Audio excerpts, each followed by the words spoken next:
لبيك اللهم لبيك لبيك لا شريك হজ ইসলামের 5টি স্তম্ভের অন্যতম। আর্থিক ও শারীরিকভাবে সামর্থ্যবান প্রাপ্তবয়স্ক মুসলিম নারী পুরুষের জন্য জীবনে অন্তত একবার হজ পালন করা ফরজ।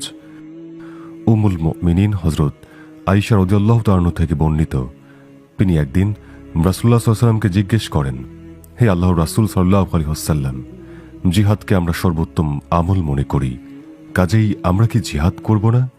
তিনি বললেন, না, বরং তোমাদের জন্য উত্তম ও সুন্দরতম জিহাদ হল হজ তথা হজে মাবরুর। হযরত আবু হুরায়রা রাদিয়াল্লাহু তাআলা বলেন, আমি রাসূলুল্লাহ সাল্লাল্লাহু আলাইহি ওয়াসাল্লামকে বলতে শুনেছি, যে ব্যক্তি আল্লাহর উদ্দেশ্যে হজ করল এবং অশালীন কথাবার্তা ও গুনাহ থেকে বিরত রইল, সে নবজাতক শিশু যাকে তার মা এই মুহূর্তে প্রসব করেছে, তার ন্যায় নিষ্পাপ